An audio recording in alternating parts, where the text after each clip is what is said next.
que nos leva a uma outra coisa. Ocorreram testes com pessoas, isso para procurar ver e fazer esse entrelaçamento a nível de indivíduos. Então eles puseram que duas pessoas meditando juntas. Então acredita-se que o ato de meditar junto cria uma sinergia energética, ou seja, uma espécie de entrelaçamento. E o que foi feito? Essas pessoas que meditaram juntas foram afastadas e colocadas em gaiolas de Faraday. O que é uma gaiola de Faraday? É um dispositivo que você blinda completamente o indivíduo, então não entra radiação eletromagnética, não entra nada. Ou seja, não é possível haver transmissão de coisa alguma. E o que acontecia? Eles fizeram experimentos colocando estímulos em um dos indivíduos e monitorando a atividade cerebral deles. Então o que acontecia? Quando você estimulava o indivíduo A, o indivíduo B reagia, mesmo afastado e dentro de uma gaiola de Faraday. Quer dizer, isso aí é uma coisa extraordinária, entendeu? Que foge a qualquer parâmetro, para variar, né? E tudo na física quântica foge de parâmetro, deixa a gente quase maluco. Então, o que eles chegaram à conclusão? Que isso aí é um efeito a nível individual, ou seja, a nível de indivíduo, parecido com o que ocorre com o nível de partícula. Essa volta toda que eu estou dando é para chegar a um determinado ponto, vocês vão perceber daqui a pouco. Olha só, coloquei para pensar. Uma das teorias mais aceitas sobre o início do universo é a teoria do Big Bang. Então o que acontecia nesse instante primordial? Toda a matéria estava muito condensada, perto. Então, o que acontece? Não seria razoável pensar que toda a matéria, todas as partículas, têm um certo grau de entrelaçamento, elas não estariam entrelaçadas? O Laércio, aquele físico, ele defende isso, entendeu? Embora seja uma coisa revolucionária, mas ele diz. Então eu pergunto, será que os orientais estão certos ao afirmar que tudo está interligado, que todos estão interligados? Existe uma fundamentação física para essa afirmação.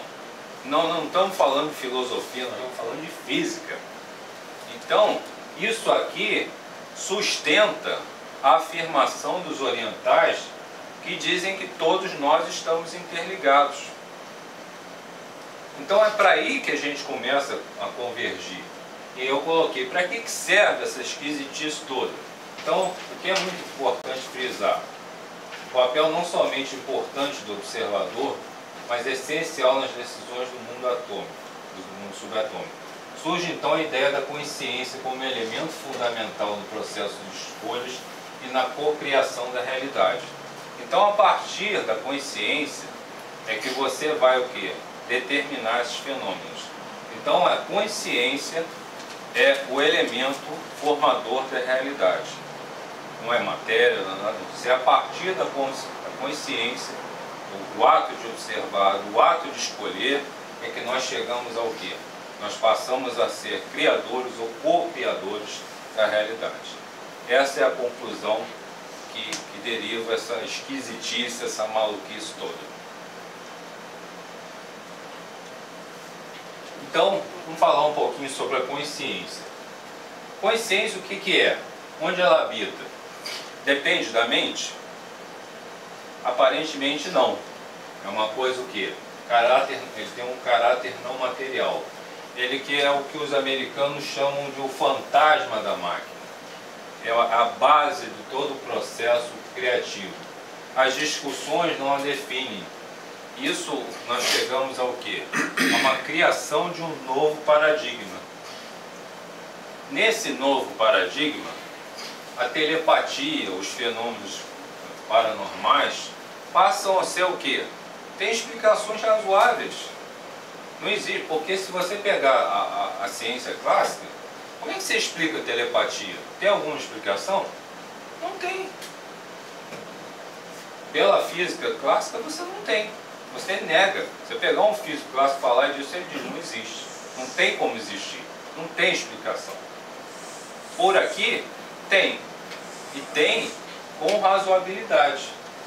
Então, é possível haver uma cura espontânea de um doente terminal? Perfeitamente. Por quê? Porque em determinado momento, aquele doente escolheu ter saúde. Isso não soa razoável? Isso por aqui, pelo que eu estou falando, não parece lógico? Então, as curas pela oração, elas são o quê? São a distância. Então, pode chamar, mas o que acontece? Quando uma pessoa fica doente, por exemplo, um líder religioso, se faz correntes de oração e muitas vezes esse líder demora a fazer a passagem a morrer. Demora mesmo. Por quê? Porque é uma energia tão grande que é lançada sobre ele que realmente ele fica ali, ele é seguro. Então, o que mais que a gente pode falar? Esses conhecimentos da física quântica, eles são compatíveis com a medicina ayurvédica, eles são compatíveis com a MTC, com a medicina tradicional chinesa. Então aqui nós chegamos ao quê? A uma possibilidade de explicação.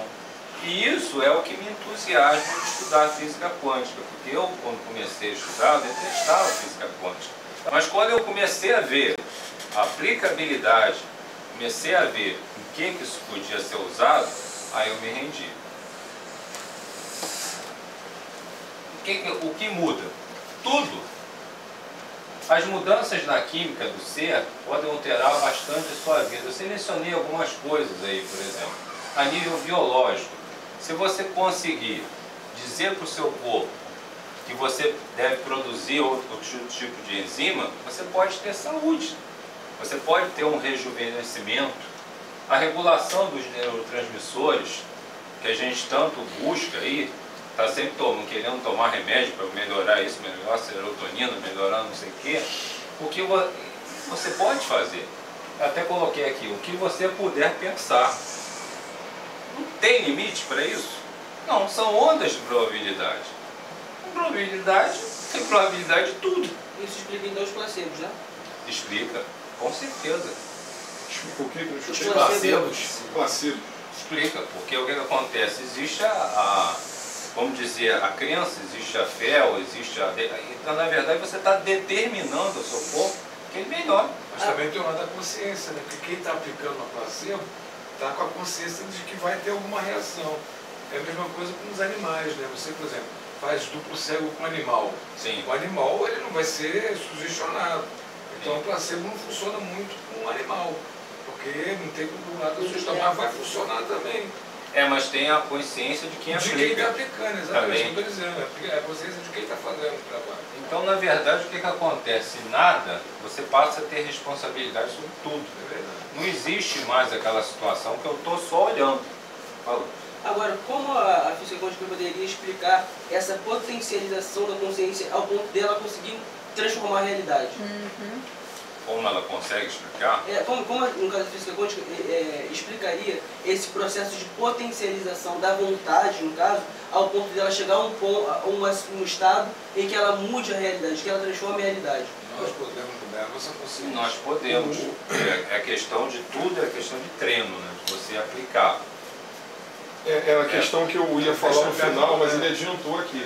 Tudo que você está dizendo, eu fazendo no final isso aí, né? Sim. Me leva a crer a tua exposição que algumas pessoas, algumas consciências, conseguem todo esse efeito que você está explicando, e outras não. Né?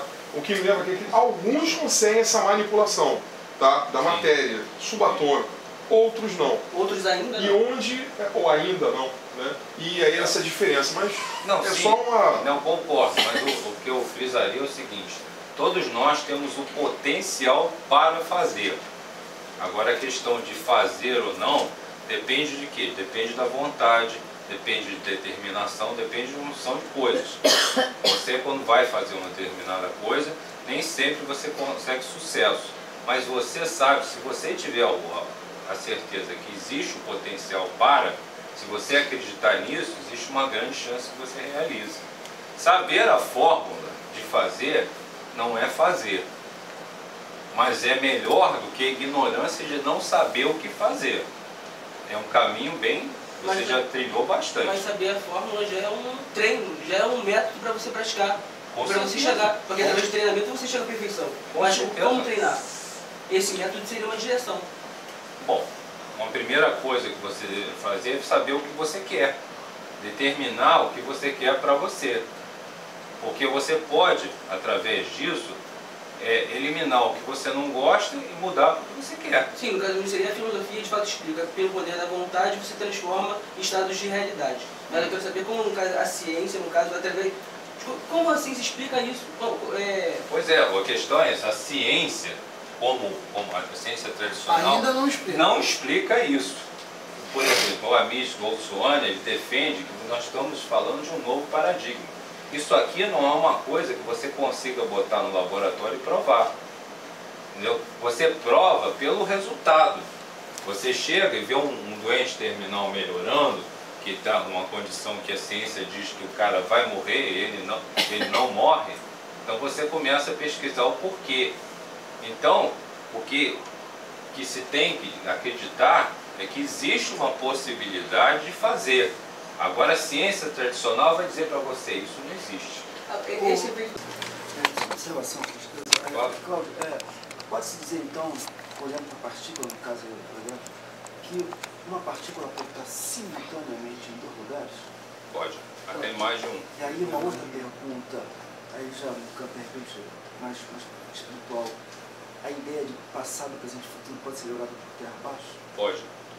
Pode, porque a questão na física, inclusive a física quântica diz isso, que você pode, inclusive existem registros de fenômenos que a resposta se dá antes do evento que a provoca.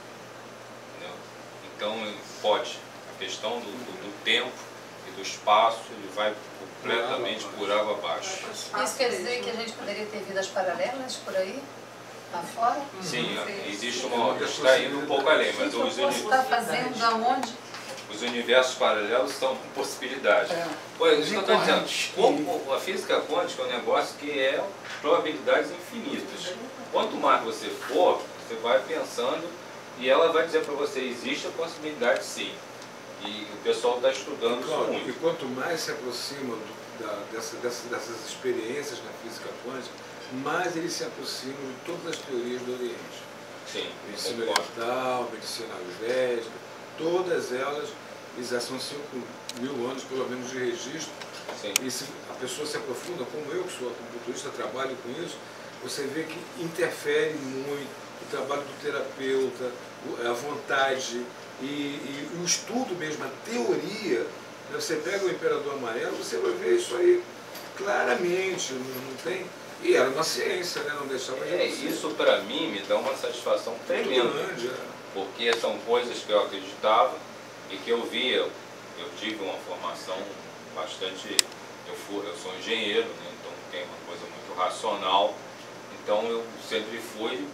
Meu pensamento foi analítico, pensamento cientista. Mas é aquela coisa, tem hora que você vê que a coisa funciona e não é a ciência clássica. Então é aquela história, o que a gente está discutindo aqui. Não é dizer que isso não é ciência. Não é o paradigma atual. A gente tem que mudar de paradigma. De qualquer maneira, a matemática está envolvida aí com modelos. Sim, a matemática prova isso. Prova isso.